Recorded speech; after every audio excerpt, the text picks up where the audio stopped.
السلام عليكم ورحمة الله وبركاته. أصحابتي كحرا فرتون جنال سو دوادا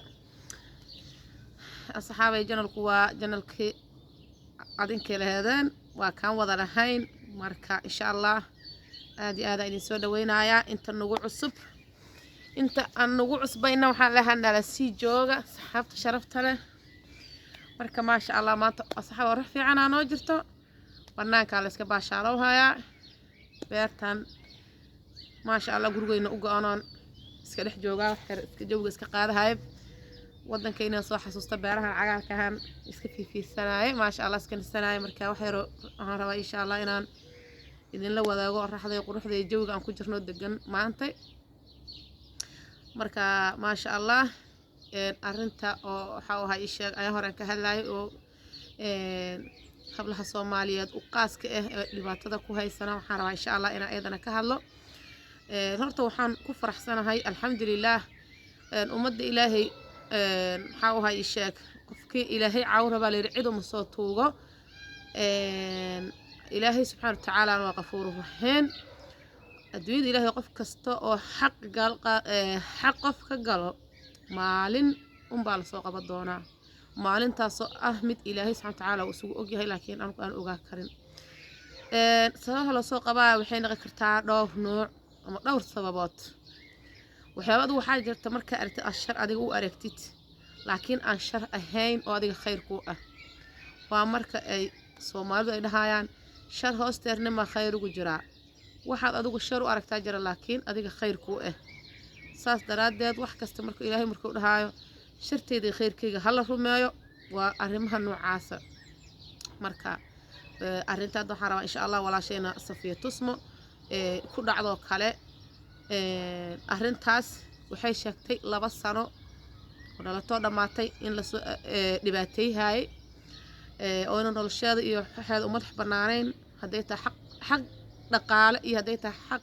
iyo xaga jirkeedaba ama iyada mustaqbalkeeda qof ahaanteeda marka asxaabay waxa uu hay sheeg waxyaabo waxa jira Ilaahay kugu saaciday laakiin siyaabo kale si kasta Ilaahay subhanahu wa ta'ala uu ku caawi karaa ninkan hadda waxa yar ee la soo dhigay Safiyo nolosheeda 2 sano wax soo dhibaateeyay wax yar oo sawir yar oo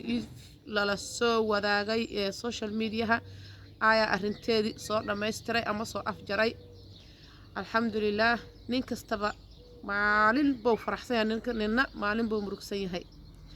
shala Safiyo ihad maantana waa ninkaas Ilaahay subhanahu wa ta'ala uga cabsan maanta murugada asay ku dambaysaa waa loo Safiyo waa loo kacay waa loo gurmaday ma sha Allah waa qof aan jecelnahay fanaanad jilaa fiidiyoda ayada iyo Maxamed Barasatimool ay jilaan aad waa fiidiyo ugu xiran oo fiidiyo filmaanta Soomaalida ma sha Allah waa koow la dhihi karo marka alxamdulillah qofaan ceeb lahayn qofna ceeb uma yeeli karo waxa uu hay sheeg maantana asaa dhibaatada ku ceeboobay adduunka oo dhan laga og yahay nolol aan haysaa deganaansho aan haysaa gurigiisii joogin ehelkiisii xaasha ummadda Ilaahay dhan ku ceebays ay ku ceeboobay oo dhibaato ka haysata walaasheen iyadana waxa uu hay sheeg alxamdulillah Ilaahay qalbigeeda u dajiyo laakiin waa loo dadaalay ninka u soo dhiciyay waxa uu sheeg abal aydigeedina oo ku maadsan yahay Cabdiraxmaan Soole ayaa hore sidoo kale wuxuu caawiyay hibaaq gobaad ayadana fanaanad iyo jilaa Soomaaliyeed ayadana ma sha Allah oo sharaf iyo ciise naga mudan marka gabdhaha Soomaaliyeed waxa uu sheegaa qofku fiidiyo kasto oo ka haayo waliga qof yey ku abuusin ama qof noloshaada yey dib iyo saameyn weyn adiga aynu ku yeelan gabartaasna sidoo kale asiga caawiyay maantana tan asaa noo caawiyay khayr Allah siiyo laakiin gabdhaha waxaan kula talahay waxay yihiin koow in lagu dadaalo wax kasta Ilaahay xaqiisa ka qoran yihiin la waxba laga ma qaban karo laakiin koow hala dadaalo laba mata qof wax ma ka haya sheegne koow intoona isugu ku waxaan ka haya hadoo ku yiraahdo meesha uu joogo ka dacway sheeg qofkaas dib ugu haya ha qarsan waxa qarsato waa ku qarsadaan markastana waxa qalbiga wax ku soo naqnaqaho nabara oo raysanayn waa laga fiican yahay koow isku badnaa Ilaahay hana xafido mid labaad oo gabdhaha aynu u sheegahay waxay tahay inay horta koow ay isku badnaadaan qalad hadduu ka dhaco waxaan waa adduunyo qalad waa dhacaa hadduu dhaco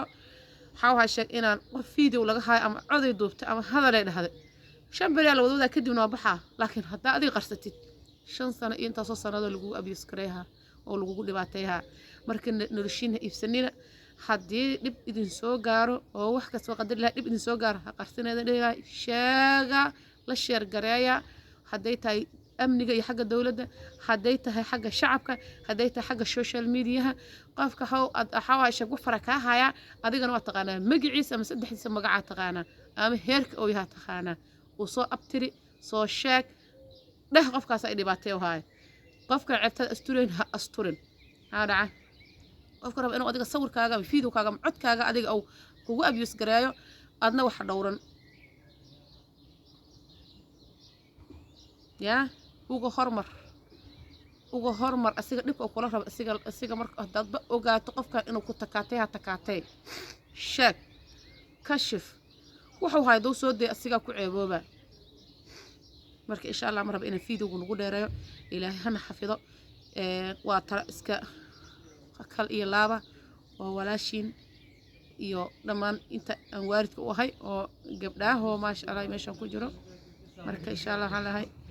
dadaala خير أسكني إن شاء الله. السلام عليكم ورحمة الله وبركاته.